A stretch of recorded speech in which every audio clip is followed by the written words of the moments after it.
next guests have recorded 2 albums together. Here they are, and tonight they are performing a Grateful Dead song, which appears on their first album. I'm not sure. I'm a little confused here about that as well. Their newest CD is called Not for Kids. That was wonderful. Jerry, good to see you again. Thank you very much for being here. Jerry Garcia. David, pleasure to meet you. David Grisman, sounded wonderful. We'll be right back. Thank you, folks.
Garcia, David Grisman. You guys sound great. Thank you very much again. I enjoyed that. Thank you, Paul. From America's oldest wooden roller coaster, it's The Late Show with David Letterman. Tonight, Tom Hanks. And music from Sturgill Simpson. Plus Paul Schaefer and the CBS Orchestra. I'm Alan Coulter. And now, chiseled-bodied Tybo instructor, David Letterman.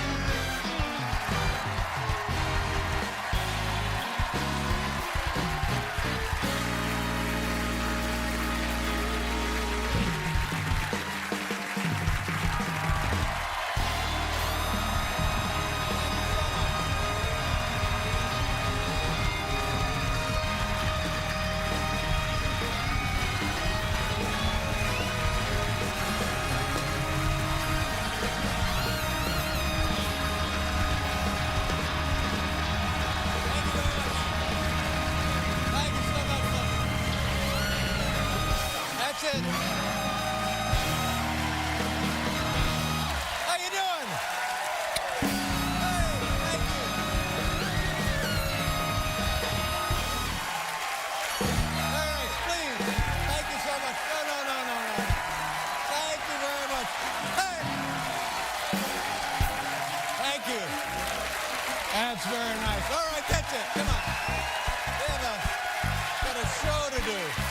Thank you so much, ladies and gentlemen. Good evening, ladies and gentlemen. Welcome to the Late Show. Thank you very much. The doctor will see you now.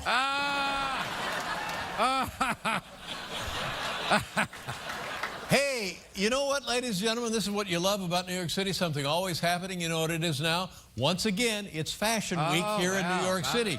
Yeah.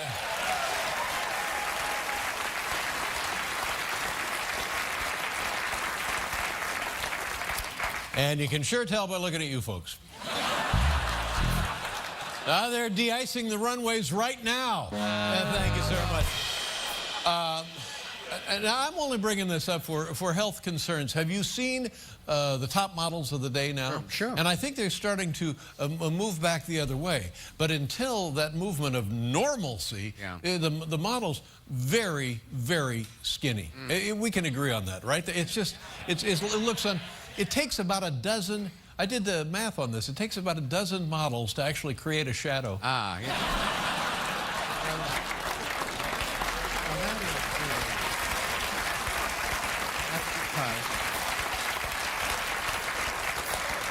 Well, it's Valentine's Day this weekend. You excited about the Valentine's Day?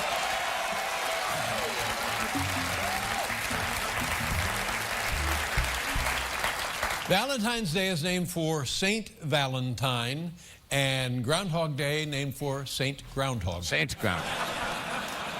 Here's a great thing if you're looking for something to do Valentine's Day. The Waffle House is running a special candlelight Valentine's Day dinner. I mean, that's right. Menus, plastic menus with pictures of waffles, sticky tabletops. I mean, that's amore, you know. What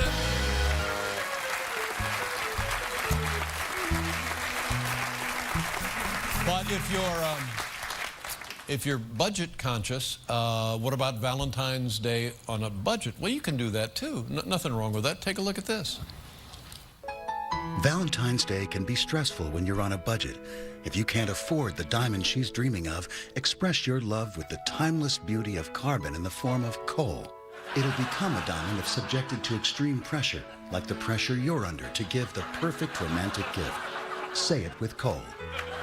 Available at Kay Bueller's. Say it with coal.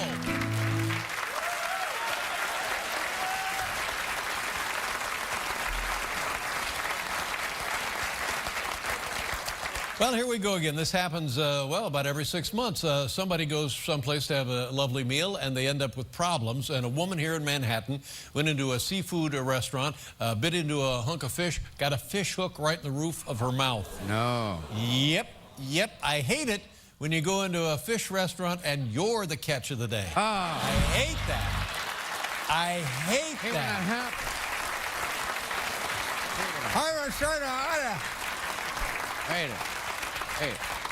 Hey, let's check in now and see what's going on over there at NBC News, okay?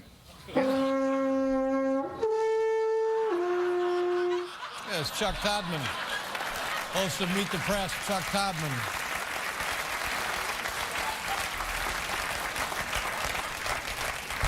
Is there a more loathsome group on the planet than ISIS? No. No. No.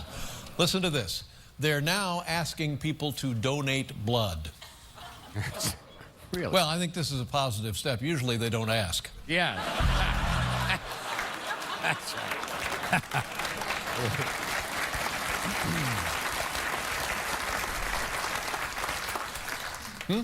Oh yeah, let's check in on NBC News. One more time. Let's see. Is someone drowning? I brought my cans.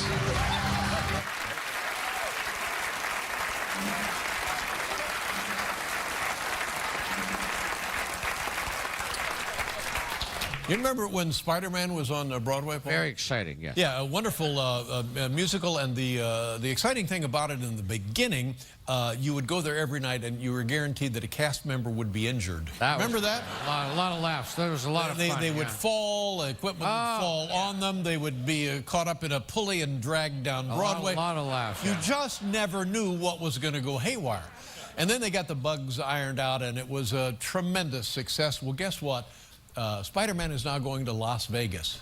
You can see a Broadway production of Spider-Man in Las Vegas. Here now is a preview. Right.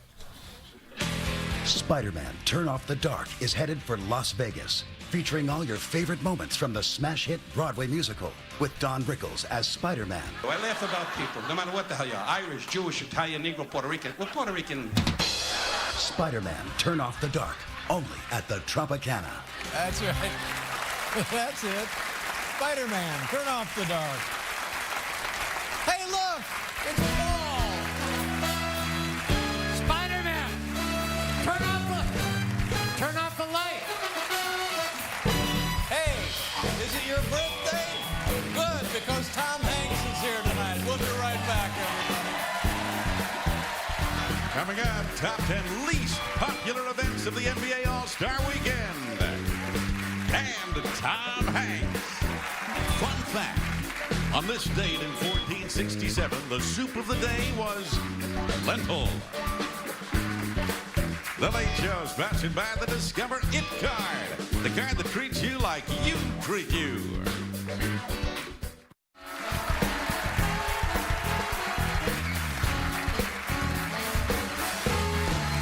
Hey, no!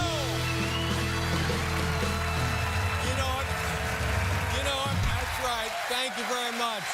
And hello again. We back. Let me, Biff, do me a favor, come over. Ladies and gentlemen, it's Biff Henderson. Take a look. How you doing, Biff? Good. Biff, I was chatting with the audience, as we do each and every night here in the lovely Ed Sullivan Theater, and there's a fellow, and he was in a Late Show hooded zippered sweatshirt. Looked great. Looked fantastic. And by the way, just to give you an idea, if you want to buy the Late Show merchandise, there's only one place in the world you can get it, and it's the Grease Fire Deli right next to the theater here. That's the only outlet you can get this stuff. That's what I understand. So anyway, the guy, I was talking to him, his name was Bob or Larry or I don't know.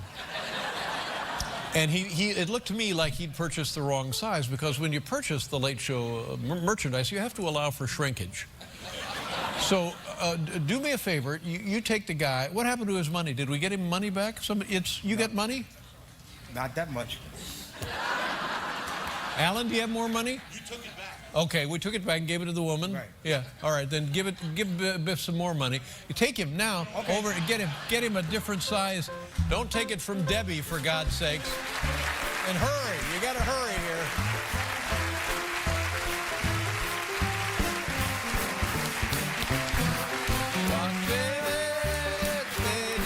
There they go.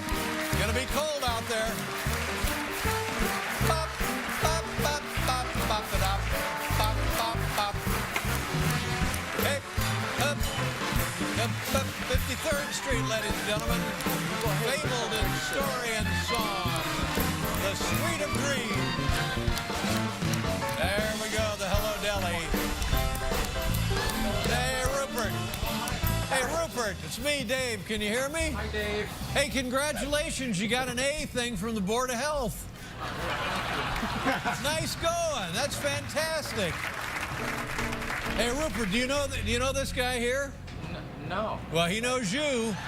I know. Earlier, you sold him the wrong size Late Show sweatshirt. What are you charging for those things now? They're $49.95. $49.95. And they're 80%. Now, Biff, that's not bad. They're 100% cotton, 80% cotton. Yeah. Anyway, we think he needs a size bigger. What size is that? It's an XL. That's the puniest XL I've ever seen in my life. I got handkerchiefs bigger than that XL. What is your name, sir? What is your name? Mike. Mike, okay. Now, do you mind slipping into the double XL there and see what you got? He's got to find one. This is the XL he just pulled out. Do they all kind of smell like corned beef? Pastrami. Pastrami. The only place in the world you can buy this junk is Rupert's Hello Deli. Okay. This is a double XL. What do you got? Try it on. Try it on. Here, I'll hold it for you. Is that the XL, Biff? That's double. Double XL. Double XL, good. Yeah. All right. Do you wear a lot of hooded sweatshirts, sir? Do you wear a lot of hooded sweatshirts? Not too many, no. Not too many? Okay, good. Biff, ask him why he's whispering. Why are you whispering? I'm just a quiet guy. Yeah. You what? Just a quiet guy. Yeah. He's afraid that some sort of crime is being committed here. All right. All right, now take off your jeans. Take off your jeans. Let me see that. Yeah, turn around. There you go. That's fantastic. Come on back in. Come on, let's go. Bring it back in.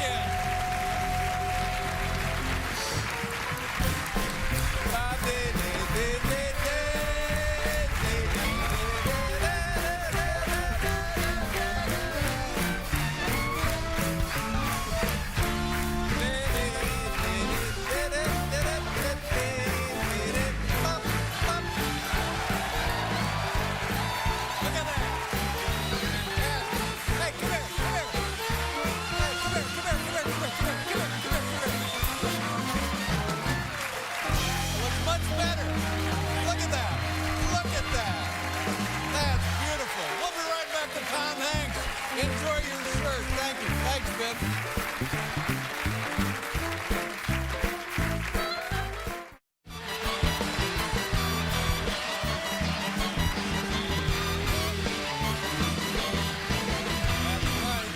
That's right. That's how it's done. You want lessons? Ladies and gentlemen, it's tonight's top 10 list.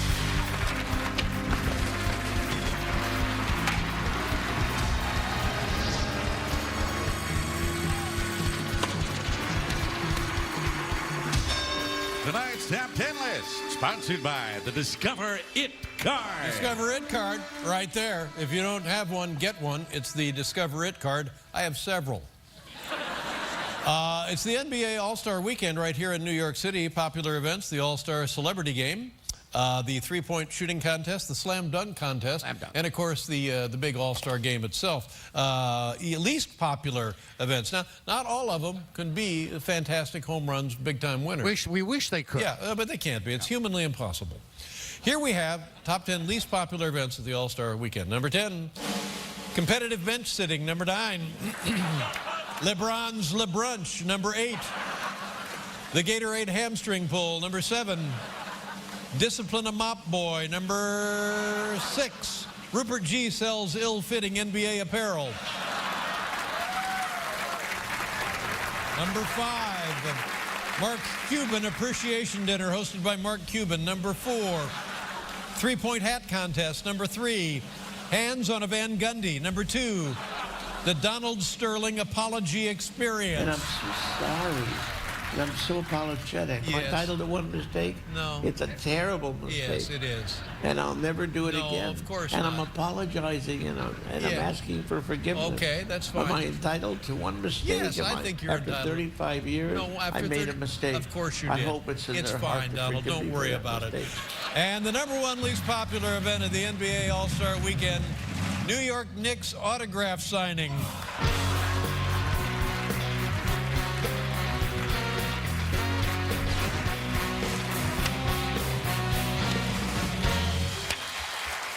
Thank you very much.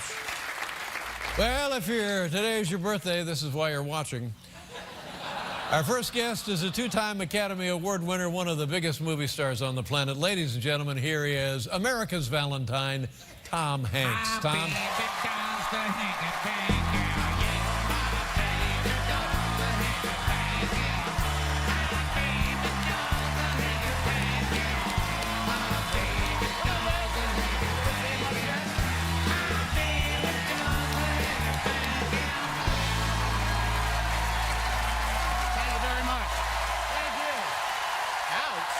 What's that about? Can I do your bit? I'm going to do your bit. Can I do your bit? Thank you. Thank you very much. Thank you. Tom Hanks. All right, okay. All right. Thank you. Thank you. Thank you very much. That's nice. Great. Thank you. Thank you very much. All right. It ain't. It's not. It's very nice. God, man, What? This is pressure, Dave. I know, but this is a brand of pressure that I can't handle. Feels good for me. This is just. I know. It's just more people to disappoint and apologize to. That's all. Thanks for watching. Good night, everybody. Good night, everybody. Jeepers, creepers. So nice to see you, Goodness, Tom. Dave, there is always room for you on my celebrity mule train. I just want you to know. Can't imagine being out hawking the product without stopping by and talking to you. You know what I wanted to, first of all, here's something which occurred to me the other day, that you're blessed with magic, or maybe they're the same thing. Well, you know what, I like you more in the loss of the typewriter. Because when I was a kid, growing up, learning to type was, and then once you learned to type, you felt accomplished. My dad said, I don't care what you do in high school, young man. Thanks, Dad. Well, that's by the way, when I first started school, my dad took me out on the driveway and said, son, I think your school is in that direction. So off I walked. But he said, I don't care what you do in high school, but you're taking a typing class. Yeah. Because that's a talent that will stay with you for the rest of your life. And there was typing 1, which was a full year where you had to learn all the formats for letters and spacing. Yes. And there was typing 50, personal typing, which is essentially learning A space, S. Guess which one I took, Dave? And I'm going to tell you right now, I got a C+ in my typing class. You took, I'm going to just say personal typing. No, I took personal typing, typing 50. Because I type personally. I took typing. And in high school? In high school. And I was so distracted because a girl that I was really in love with sat near me, and she wanted nothing to do with me. And I was so distracted. Did we go to the same high school at the same time? Maybe. Did you live my life in high school as well? Yes. This is odd. But anyway, as a result, I flunked. You flunked typing? Had to take it again. How do you flunk typing? Has a happy ending. I took it again and got a C. There you go. Can I just say, this is a story of classic non-achievers. Yes. You know, underperforming youngsters. And look where we are now, exactly. Dave. Come on, Paul. Can you play? You know Pomp and Circumstance? Can you play Pomp and Circumstance, the graduation thing?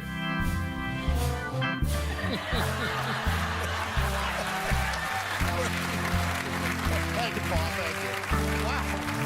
And then, now that's a horn section. My parents always had the Underwood, the classical black porcelain enamel, and then I learned, and it was part of me all my life. And then you come up with an app. I came up with an app. Now, I don't understand how you get these ideas, because it's such a simple idea. Why didn't somebody think of it? Why didn't I think of it? You want what is called the report of the keys. That's right. Which is the sound of the keys, because it's like from a gun, when you fire a gun, it reports. You want the sound of the hammer rising up in slow motion, like an NFL film, and smacking into the paper. The ribbon comes up at the same time, and the hammer strikes the paper, and it stamps the die into literally the rag weave of the paper, and it never goes away.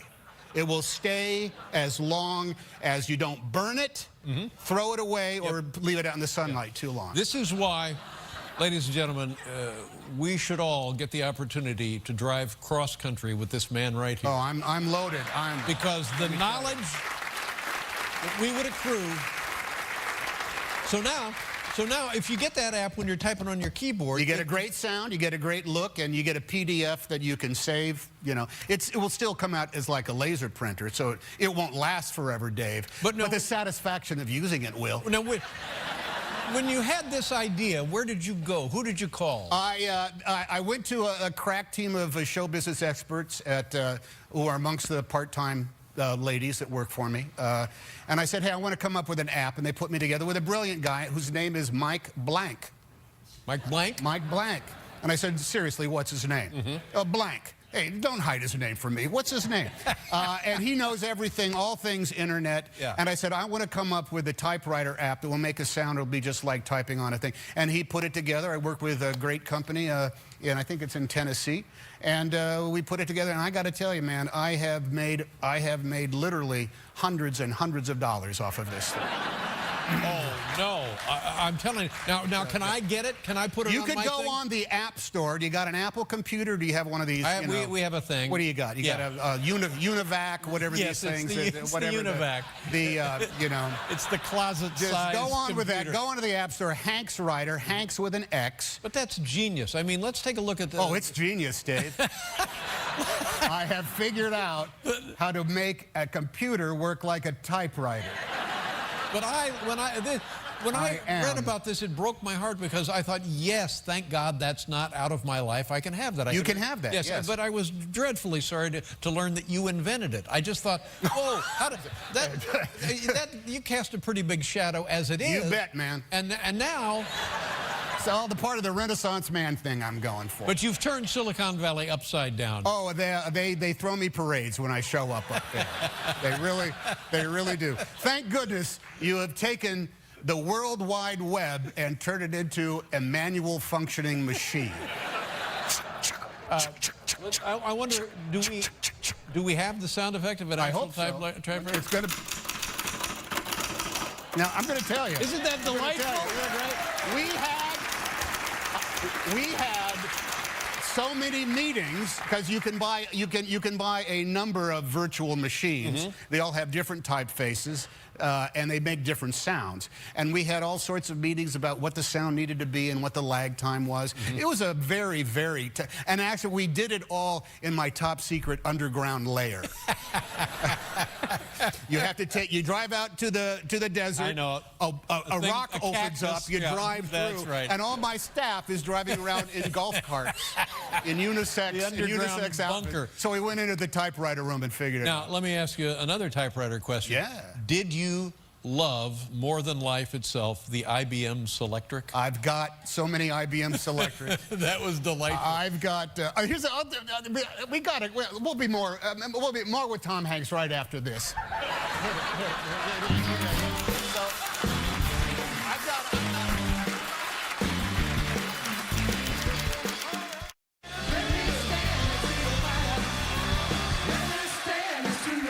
Under 24, so I might do that. Okay. We're back on. It's Tom, the human typewriter Hanks. Wow. We're talking about the IBM Selectric. When we were doing a little movie, and please hold your applause. When we were doing a movie with Leo DiCaprio called Catch Me If You Can, stop. I love that. I love that. Stop. He was playing Frank Abagnale, who was a forger, and he used an IBM Selectric in order to make it feel as though checks were, what are they called, lithographed or printed or something like that. And they had the personal IBM model, which is a relatively rare typewriter. They didn't make a ton of them. And so I went to the art department when they were done shooting the scene, and I said, I want to buy this typewriter from you guys, can I? And they said, well, yeah, the guy we got it from has millions of them. I said, well, how much do you want for it? And they said, well, $50. No, I was going, darn. Because, wow. then, look at this guy act. Then wow. By the way, let me just interrupt you right there. What you saw there is just the complete diametric opposite of what happens when you're at lunch with Regis Philbin and the check comes. The complete opposite right there. I almost went to the guy's boss and said, you got to fire this guy. Because if he had said, it's going to cost you $7,000, Tom, I would have written him a check right there. I wanted that typewriter. And it's at home. What I loved about the Selectric was that correcting tape. Because it was tough in college to type an error-free paper. Didn't really happen. You had to get the onion skin and erase. Now, the problem, the later on, you could press it and it would remember like the last 3 or 4 letters. So if you had inadvertently, like say you're writing Letterman and you spell L-E-T-E-R-M-N-A, you could go back, just hit it twice, boom, boom, and the A and the N would be the only things whited out. It was a miracle, Dave. And it really you know, was. America has gone downhill since. Yes. It's I mean, if you that. think about Gutenberg and the invention of movable type, the IBM Selectric was the ultimate extension of that. I'm just going to say we went to the moon powered by the IBM Selectric technology. It wasn't, it's more or less all those things were written on that and slide rules. And now what do we do? I don't know. Listen. Now you got to go on the internet and buy a fake typewriter for crying out loud. Your lovely wife, Rita Wilson. RitaWilson.com. We've been married now for close to 28 years. She's at the. She's working on Broadway. Working on Broadway with Mr. Larry David in Fish in the Dark. Fish in the Dark, which is a tremendous success already. Already, yeah. They haven't even had their opening. I don't even know if they're in preview. And there's not a song in it, Dave. Yeah. There's not a green witch that sings. There's not a... Nothing. There's not kids in Dublin who get together over guitars. There's nothing like this that happens in there at all. But it is, yeah. One of the huge hits already of pre-sales, the season, and it'll run for years. Yeah, it will, yeah. And how is it? I have no idea. They won't let me see it, Dave. I don't. You know, they've been in previews for a while. Yeah, they're in previews. They said, hey, babe, can I come tonight? I said, well, call them. And so I give a call, say, hey, yeah, I'm married to RitaWilson.com. Can I come see the show? And they said, oh, we don't have any tickets. I'm sorry. They're all sold out. We can't. Not a seat for you. And I said, well, can I stand in the back? I'll stand. No, it's jammed back there. There's just no, the fire department won't let us have any more people. It's a conspiracy, Dave. They're keeping me away from the theater. You are on a no-fly list at the theater. I swear to God. And I don't know why, because what do they think I'm going to do? Give Rita notes at bedtime? You know, good night, honey, I love you. Hey, listen, if you can just bump up that electric cue just a little bit, and if Larry flipped the line, the joke should be da da da da da binga binga bing, and that would be. I'm not going to do that. I'm going to be the biggest fan. Are they worried about you causing a commotion in the theater? Like rushing the stage? Have you ever done that? That I would rush the stage? Like I got to get down there? Yeah. Like I'm going to be in the balcony and say, stop, stop, yes. Wait, I've got an idea. No, I don't think I'll do that, Dave. I think, you know, when I was doing, when I was on Broadway a few years ago in a great play called Lucky Guy. You were there, Dave. As a matter of fact, we loved it. When Paul was there, when the night you came, the stage manager came back to me right after the show. Tom, there's a very troubled man who wants to see you. And I said, bring him on up. And it was you and your lovely wife over there. There you are right there. But Rita saw Lucky Guy like 15 times. No and problem. She could sit there, No problem. Sometimes I'd be out there doing a part of the show, and I'd see her in the box. You know, hey, babe, I should be done in about an hour and 15 minutes. Talk to her from the stage. Yeah. And it wouldn't like that. Now, you know the play. You've read the. I have read, yeah, but I haven't read. I haven't seen the pages. This is. Let me raise, and this is probably not even close to being a possibility. Nudity. Dave, I'll find out. I haven't seen any new scenes, but I did hear that there were changes in the second act. Well, maybe that's why they don't want you there. Maybe. In that case, Dave, I couldn't help but rush the stage. Yeah. Oh, isn't he sweet?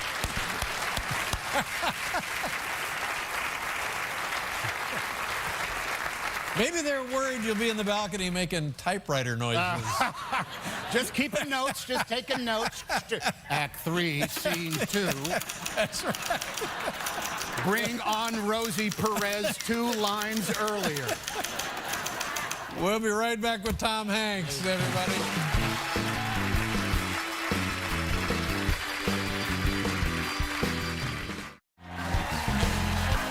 Check out Dave tomorrow when he welcomes Bill Hader, comedian Pat McGann, and Shaky Grave.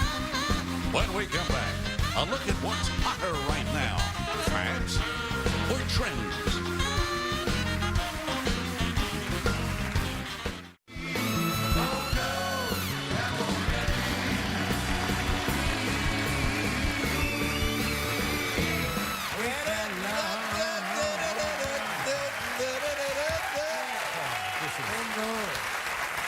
Just great, just great.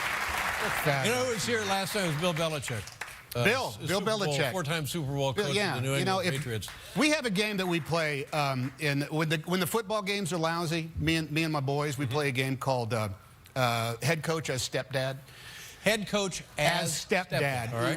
When the camera cuts to the head coach on the sidelines, we have to all assume what kind of stepdad he would be. Sure. And Bill Belichick comes off pretty good as a possible stepdad. Well, for example, what would be an example? Well, like, so you're finally having dinner, you know, and the stepdad's over there eating. and your mom is ragging on you because you kids are just listening to crazy music. The music you kids listen to is nuts. It's filthy. It's nuts. It's not a beat. That's not music. It's got no melody. Honey, say something. Say something about this crazy music that my son listens to. And he'd say, hey, that's between you and him. I've got nothing to do. That would be Belichick. He'd be saying, I know, just like you and me with the Rolling Stones. Honey. It's not that big a deal. I'm just going to pay attention to these pork chops. So that would be bad. But there's some that are just like, who's the coach of the New York Giants? Tom Coughlin? Tom Coughlin. He's a guy, he wouldn't know anything about your life. He'd just call you Tiger a lot. How you doing, Tiger? You doing good, Tiger? Hey, good to see you, Tiger. How's school? School doing good, Tiger? That a boy, that a baby. Good kid, good kid. You need help with the studies? Hey, here's $5. $5. Go out with your friends. And then, who's the coach for the Jets? Rex Ryan. He used to be. That might be the best stepdad Now the of Bills. all. Because he's the type of stepdad who say, are you going to tell me you have never fired a crossbow? You and I are going to do something. Put the hay bales in the backyard, honey. Come on. Here you go. If he has boys, they all have crossbows. Yeah. And guess what? Tom's going to get a crossbow this weekend. We're going to go out. Here, it's the easiest thing in the world to do. Look at that. That feels good. He'd be that kind of stepdad. A crossbow. But the one you do not want. He's not, it's probably a delightful man, but Jimmy Johnson, the former coach, former Jimmy Cowboys Johnson, coach, former Florida, you don't want that University guy of as a stepdad. No? No, he's a bad. You think so? Because he's going to be the guy, as soon as you walk in, he won't even be reading the paper, he's just going to be looking at you when you come home from school. Be looking at you like that. Sit down here, young man. You and I are going to have us a little talk because I think I need to rattle your cage. He's going to say something like that, you know? Right. I think that you should start contributing to the welfare of this household. Now, I don't care what you're going to do in high school, but you're damn sure going to take a typing class. He's going to do something like that. Don't you? Force the kid to take a typing class. You know, it's, and then it's like, that's the kind of guy that you're having a great time, and then the stepdad comes home, and everybody just packs it up and goes back up in there. Jimmy Johnson's home. No, look, he's a wonderful man. I'm just saying that's his demeanor with a headset on is one of not. I get it. I just hope, please, Mom, Dad, don't meet him at the mixer, Mom. Don't meet him at the mixer. Everything's fine. Because I don't know. Because you know what you always say about the stepdad? He loves Mom. He's taking great care of Mom, you know.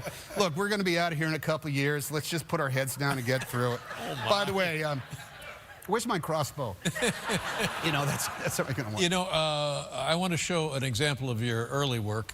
Oh, thank you. Finally, we get around to the reason. I think this would be 70s, in the 70s some period.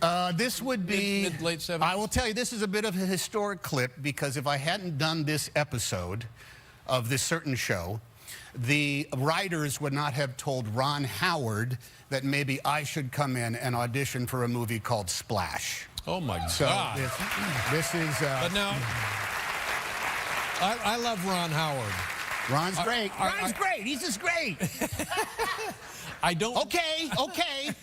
Are you going to show the clip? Are you doing Dave? Can you show the clip? Try to show the clip. No reason to do these shows unless they show a clip. So if you can't get Dave to show the clip, you know, it's that's a conversation. I wish he and I were good friends. I assume you two are good friends. We compare notes and we go to ball games together. You and I have no relationship beyond this desk and this couch, but other than that, it's regrettable, don't you think? You know, we'll get around to it. We'll get around to it. You and I will start playing. You know, believe me, you're going to have nothing to do pretty soon. Yeah, I know. That's right. You know, so sad. I don't know. See, that's why I think if I had the kind of brain you had, I'd come up with great ideas like the typewriter app. Oh, no. Here's what you're going to do, Dave. First of all, you're going to eat every meal standing up. You'll just be like, no, this is good. This is good. I eat every meal. I'm like a horse. I'm eating everything standing up. I'm funny. Is there any more ranch dip? That's what you're going to do. And then you're going to be sitting around somewhere and you're going to say, you know what, this is pissing me off. I'm going to write me a letter to the op-ed page. Dear editor. Wait a minute. Where's the noise? Wait a minute. Dear editor.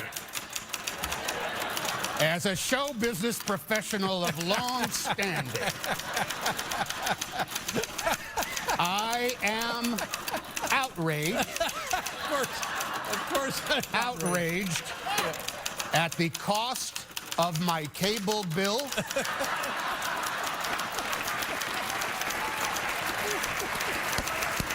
Wow. And the wait for the installation. That's what you're going to be like. Oh, So look my out. God. Look out. Oh, my God. But this clip, I had done Bosom Buddies for 2 years with Peter Scolari and the gang, and then in the year that I was barely employed in Hollywood, which is a tough place to be barely employed, I got a call and did this little shot. All right, let's take a look here. Tom Hanks, early work. Are you ready to face oblivion? I'm ready for you and him.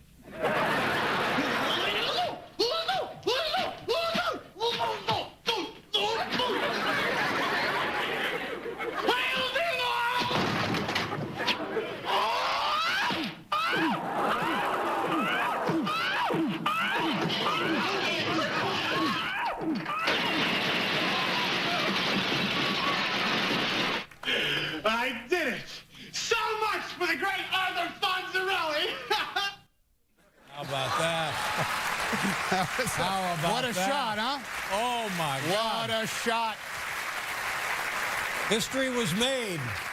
No one had ever struck the Fonz before. No I one was should. the first No. one ever. Gosh, I'm fond of you, and it's so nice to see you. And I can only hope that you'll be back before I have to take that long hike into the sunset. I will do that, without a doubt. And also, you're probably going to be pretending to do the show in the living room for... Yeah, that's right. Well, Paul and I have tickets to go see your wife in Fish in the Dark. Oh, great. Check it out. Yeah. Listen, Looking you'll forward probably to it. see it before I do. No, that's our plan. Yeah, that's what we're hoping. let me to know do. what I will. give me a high I'll give sign. you a call during intermission. Dave, I love you very much. I love you. Tom Hanks, ladies and gentlemen. That was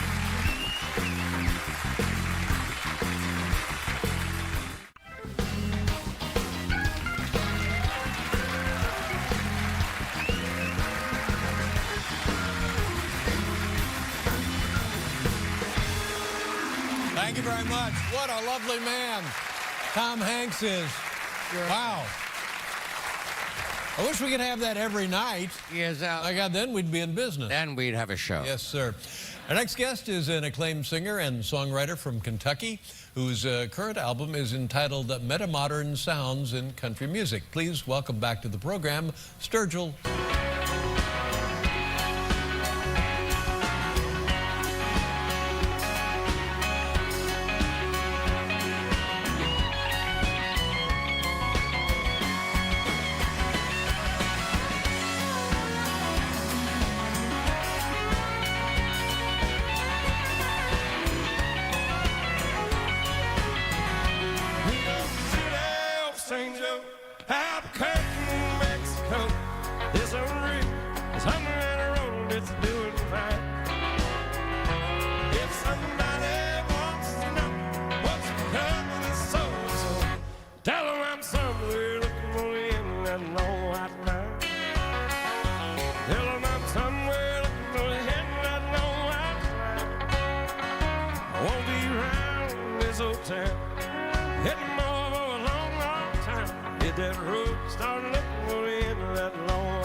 Nice going.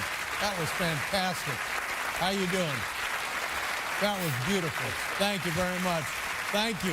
That's how I sound when I sing. I know you do.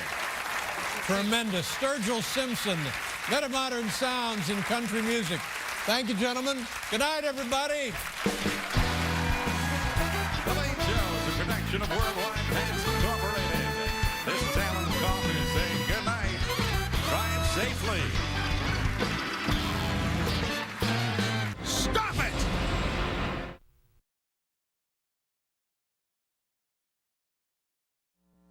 Hi, Sean. Nice to meet you. Who are you? The name's Letterman. Dave Letterman. You are a complete idiot. Oh, thanks.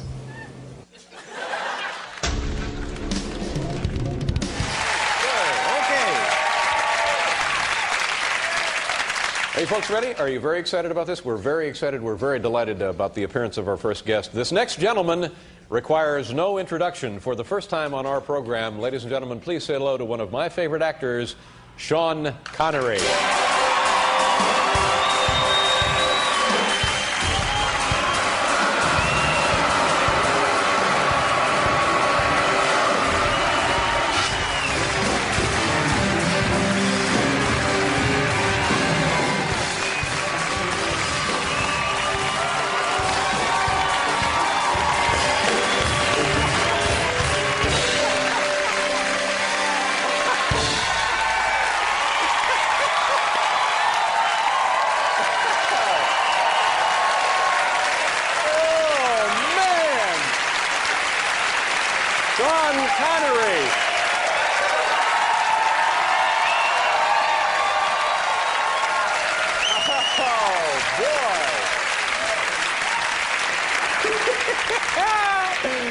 Wow! Where can I get me one of them jetpacks? I just came from Europe. That was very thrilling. Did you enjoy that? Well, my voice is about 2 tones higher, but apart from that. A snug fit, eh? Yeah. You didn't get that jetpack at the electronics store around the corner, did you? Yeah, Charlie gave it to me. I can't get over what an impression that makes when you just drop down there in that cloud of smoke. How you doing? Well, I'm doing fine. I'm really here to sort of quell these rumors about my death. Oh, really? Have there been rumors that you have passed away? Yeah, something like that. I'm sorry to hear that. Yeah, well, I was too until I heard that it's good luck in the Orient to consider that when they say you've been announced dead and you're still alive, it means longevity. Oh, well, good. Congratulations, then. No, what happened, basically, it's a bit of a farce, like most things.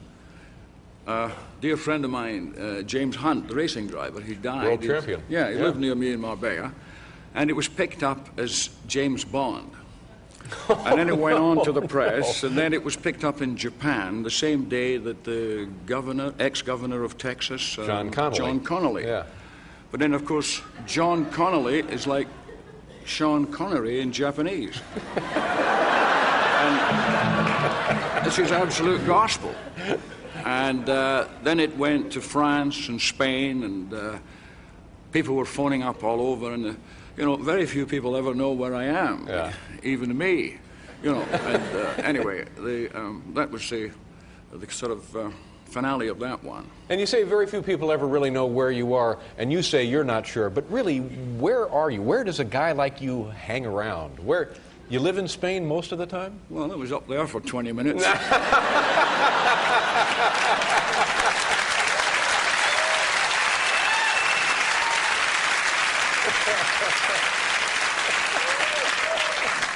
In fact, I live in the Bahamas, and sometimes in Spain, and sometimes in Monte Carlo, and sometimes in Los Angeles, and sometimes where I'm working, wherever that is. You're a very, very lucky man. How am I supposed to read that? Well, no, I'm just saying. This is the first time we've met. Well, but it's...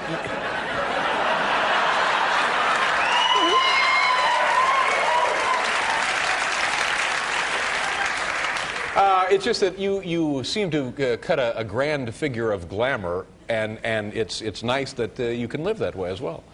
Well, thank you. Yeah. I don't know what I'm talking about either. Don't worry about it.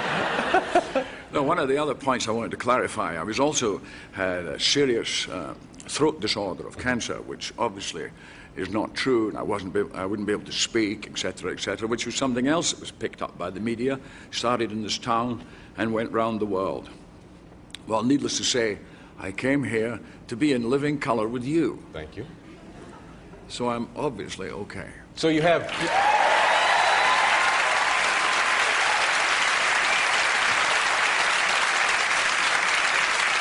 So you had some sort of minor throat problem, but it was certainly not as dire as was reported. No. Yeah. No, not at all. at all. This is something you've had before, some kind of... Because I know there was a time when you were communicating, they told you to rest your voice. Yeah, that's right. I put a note saying, sorry, I cannot speak. I have a throat problem.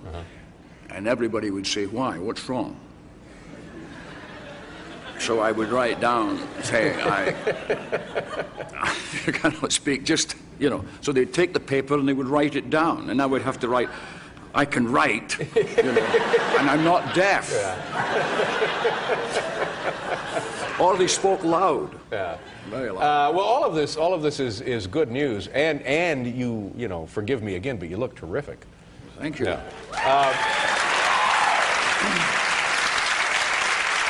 You know what, in thinking about films of yours that I have seen and enjoyed, The Man Who Would Be King, what a great movie. Yeah. Fine. Thank you. Yeah. Well, you talk about patience. John Huston waited, what, 39 years to make the movie. And we had a lot of fun, Michael Caine and myself. And we shot it in Morocco, which is incidentally where I met my wife, so lucky twice, very good. Yeah. But the thing about Morocco that's so different is that, for example, one day I was driving from Marrakesh miles to a location every day, sitting on this ribbon of a road, and it was directly into the sun. And I was going about, I don't know, an hour, sitting, just the driver and me. And suddenly, on the left side of the road there appeared a little black dot that got bigger and bigger. As I got closer, I realized it was an old man carrying a bundle of sticks, 2 meters high, just at a very strange pace with a teapot on his belt. I said, what's he doing? And the driver said, oh, well, from this area here, they get these special twigs and they use it for charcoal, for drawing. They've done it for hundreds of years. And I said, well, where would he come from? I mean, I can't see anything. He said, well, they maybe came from the mountains there. The mountains were miles away. I said, well, you mean he's what? Where's he going? I said, he's going to Marrakesh to sell it.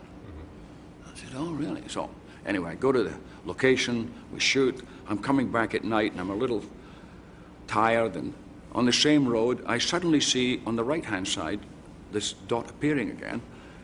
And we get closer, and it's the old guy. So I said, pull in, and I ask him if he wants a lift. If he's, you know, we're going to Marrakesh, that's where he's going. I said, yeah. So he's okay, stop the car. So he goes back, and I'm watching in the mirror what he's doing, and he goes up and he starts talking, and the old guy says, so I get out of the car and I say, come on, what's the problem? You know, does he want a lift or doesn't he want a lift? I mean, we'll have him there in 20 minutes from here. And he said, well, his problem is he doesn't know what he's going to do with the time that he's going to save. Screw up his schedule. Yeah. And he's been 5 days getting there. What would he do with all that leisure time? Absolutely. Speaking of leisure time, when you were shooting the movie, you and Michael Caine are and were friends. Oh, yeah. And was there any period of recreation for you? Could you do anything there, or was it just desolation? Well, we were coming back from one village in the mountains, miles from anywhere, and we wanted to stop off and have a drink, and then there was some really good music, because they're great musicians in Morocco. And it's difficult to get a drink because most of the Muslims don't drink. But anyway, we found the one place where you could have something, and it was great music, but suddenly we looked around, there were no women. So I said to Michael, do you mind if I dance with your driver, because he's prettier than mine? It's absolutely true. Too much time in the desert. I can't tell you what a thrill it is to have you here, and especially to have you here and see that you're in great shape and there's nothing wrong with you. And it's a real treat for us to have you drop by. Thank you very much. Sean Connery, ladies and gentlemen. We'll be right back.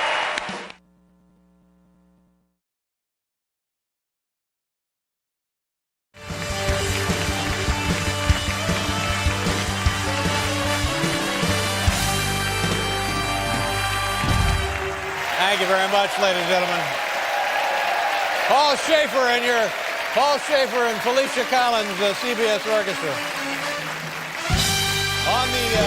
On the show tonight, Sean Connery, Academy Award-winning actress Sean Connery is here. Sean Connery, a great actor, a great man, and a movie star, and an Academy. We think he was mad at us. Oh, you think he was mad? Yeah, he hasn't been here for 7 years. Really? Can you believe that it's been 7 years since he's been here? No, the time flies. Yeah, that's right. He flew in, right? That's right. We lowered him in a thing, and we had the a belt pack and a thing. Yeah, and I think that had something to do. Really? With why he hasn't been back in 7 Did we hurt him? I don't know. I just don't know. But I know that there's a little something. So we'll. Oh, we've got to iron that out. Well, I don't know if we'll iron it out. Oh. We don't iron much stuff out. Oh, I noticed. All right, you ready to go, Paul? Let's go. All right, let's see if we can find out. All right, here we go. Well, you get a lot of paperwork. When you get a big story, you get a lot of paperwork. Got to do the paperwork, too, yeah. Got to fill out reports.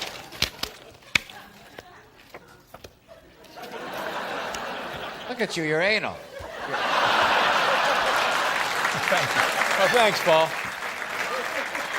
Thank you. I mean that only in the best sense. Well, it's very special this time of year. Special, yeah. Okay, our first guest is an Academy Award-winning actor and a genuine motion picture legend. His brand new film is called Finding Forrester. It opens on Friday. Here's Sean Connery.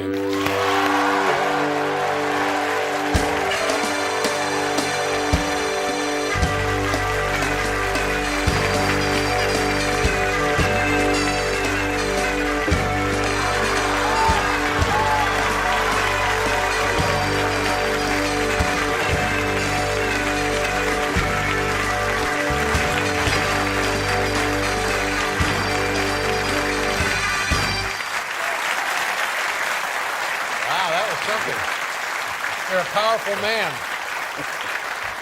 I didn't exactly know what you had in mind there, so I was just a little nervous because it wouldn't surprise me if you came out here and just sort of disabled me and then walked off. No, I would never do that. How you doing? No, I'm okay.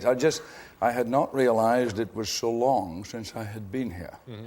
You sound like Sean Connery. When you talk, you sound exactly like...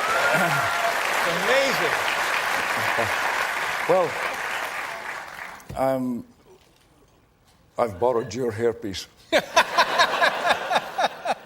Is that yours? Or no, mine? That's yours. No, absolutely. Help yourself. Now, let's talk about the last time you were here. Am I right about this? Am I wrong about this? Did I do something that upset you? Did I offend you? Did I say something stupid? Did something happen? Was it... It's rare that you're right on so many counts.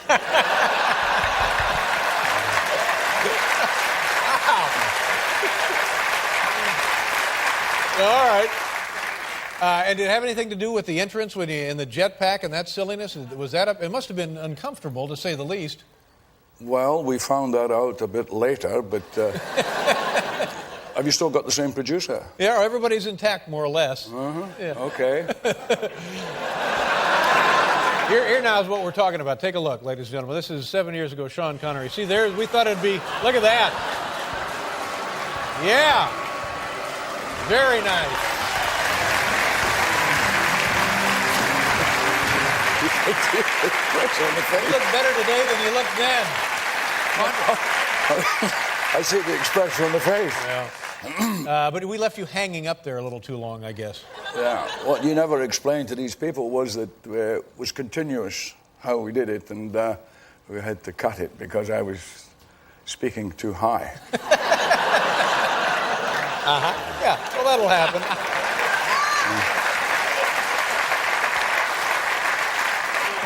You had kind of a landmark birthday this year, huh? This year it's 70. 7 years old. Yeah. Man.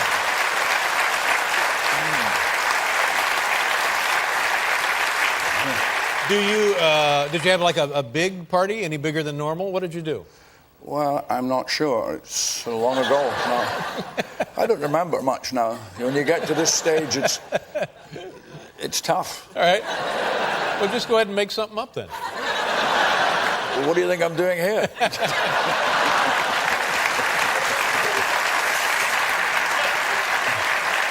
Did you have a lot of friends over? Was there drinking? Was there carousing? Did you have cake? What did you do? What did you put in here? It's just water.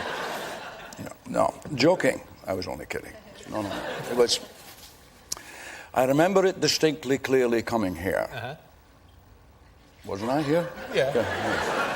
And I had a wonderful time once we'd landed and touched terra firma, and it was a wonderful show. And I was watching your warm-up there. Is it warm-up you would call it, or your... Well, that's what we strive for. Sometimes it's freezing. Yes, yeah.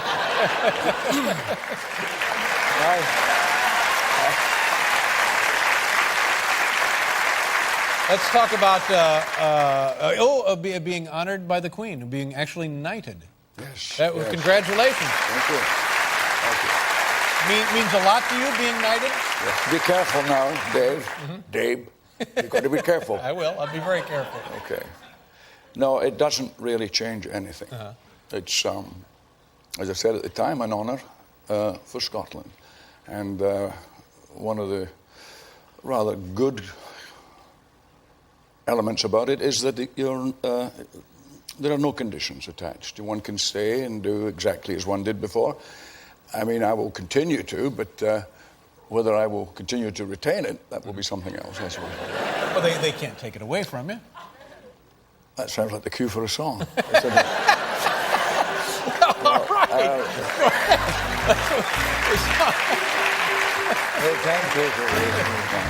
No, it was an honour. And what is the ceremony like? Is it awe-inspiring? Is it well, yes, lovely? Yes, it's very impressive, and it was in Edinburgh, which I hold very dear, and everybody who was there, I brought quite a few friends from America there too. You know, it's a very close continuation from Scotland and the United States, which not too many people are that familiar with. You know, which is that the declaration of Arbroath was due to a guy called Wilson from St. Andrews, was partly instrumental at the time of Washington of writing your wonderful Constitution, the Declaration. And it was taken from that. And Wilson never really appears that much in history. That's a digression. I mean, it's not normal, this show. I do apologize. And is it true that there was a talk of you being knighted somewhat earlier, 5 or 6 years previously, and then for political reasons it was delayed a bit? Yes. And that was upsetting to the Scottish people, wasn't it?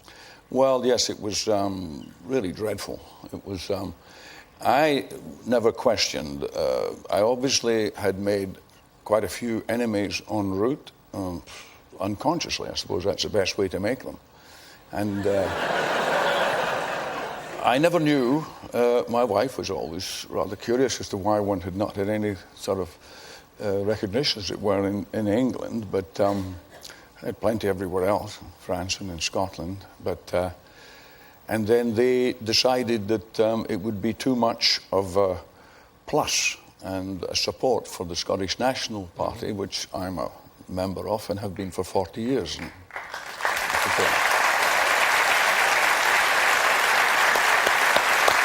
thank you. Thank you.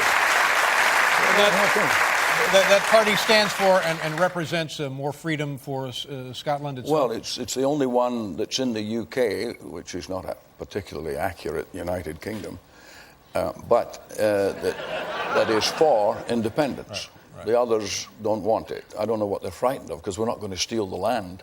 It'll stay there. Yeah. Make off with the place. Yeah. Well, thank goodness that was put right then. Yes, I fixed it. Yeah, good for you. We'll be right back here with Sean Connery, ladies and gentlemen.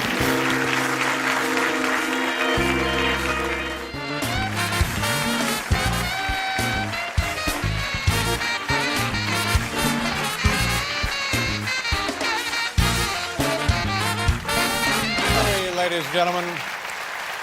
What is, how is Scotland celebrated, how is Christmas celebrated in Scotland? Well, not as healthily as the New Year. Really? Oh, what does that mean? Well, the Hogmanay, which is the expression for that, is when we celebrate the end of the old year and the beginning of the new year. And the Christmas is really for children. You know. Well, that's the way it should be, I think. Well, I couldn't agree more. Yeah. You know. So it's not the big whoop-de-doo that we've made it in this country. Well, no, only for children. Right. You know, we have a fantastic celebration. We close the whole of Princes Street, which is a mile long in Edinburgh, and the castle is all lit up, and all the gardens down to the castle are lit up, and all the music, and there's over 1 million people come from all over and go up to see the New Year in and around the Tron, which is up the top of the north sort of side of Edinburgh, and down into the street. There's no cars. There's nothing allowed in there. That sounds lovely. Yes, it's a terrific celebration. And then New Year's, is that do you go crazy at New Year's? Well, no crazier than usual, but I mean, you know, we have a history of a certain violence.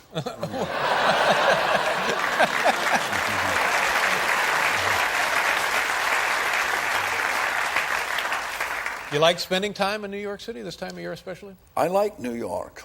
Another song. but I do. I find it not easy to sleep here. That's one of the problems. I think because of the noise? Well, no, because I have a certain kind of curiosity, and I think there's always something going on somewhere else, and so it's quite difficult to sleep. Yeah. But the real problem for me in New York is your taxis. Yeah. The cabs, you call them. Yeah. Well, I mean, it's okay if you're Toulouse-Lautrec or, you know, Snow White and the Seven Dwarfs getting in and out, but for a normal-sized person, or like myself, it is a joke. The guy in the front driving has got enough room for a bed. Mm-hmm. Right? And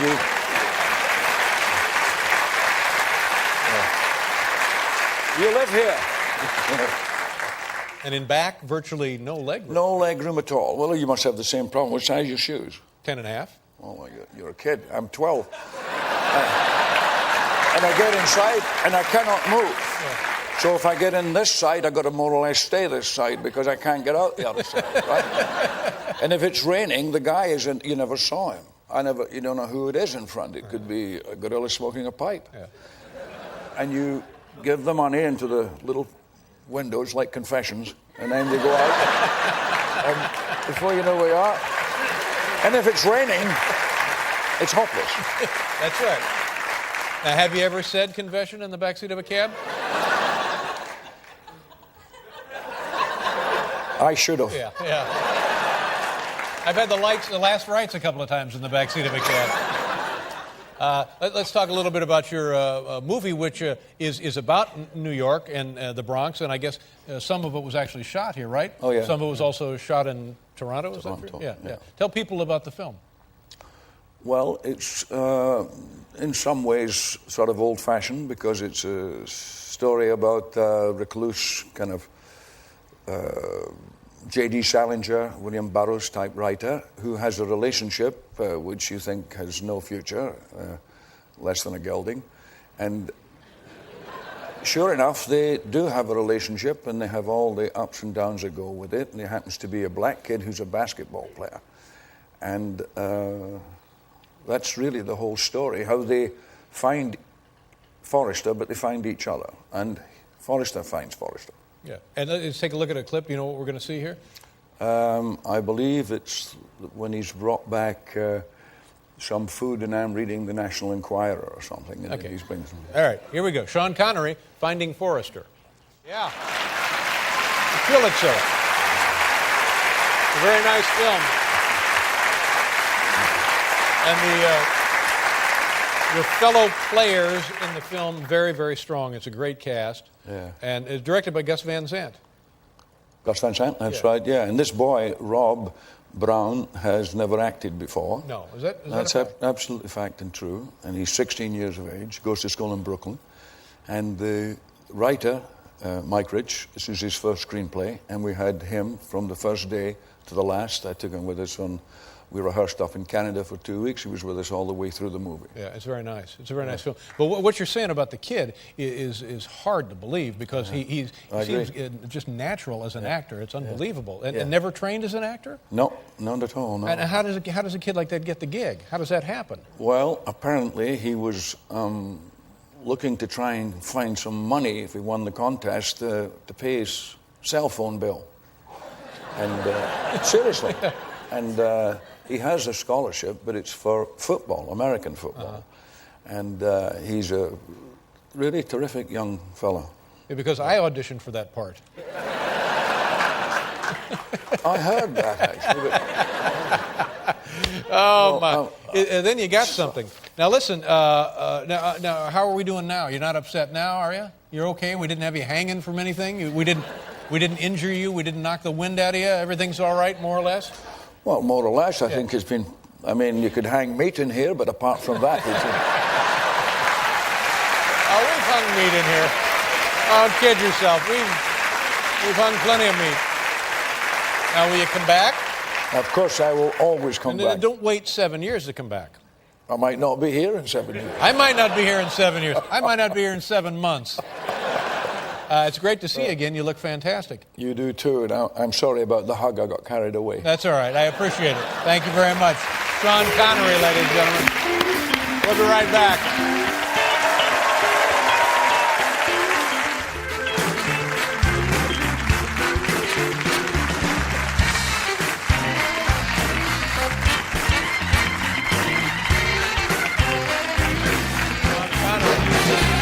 All right, now watch this. Ladies and gentlemen, here is the Late Show awkward hug of the night. Take a look at this. Oh, no, please don't. Oh, he's going to... He's crushing me.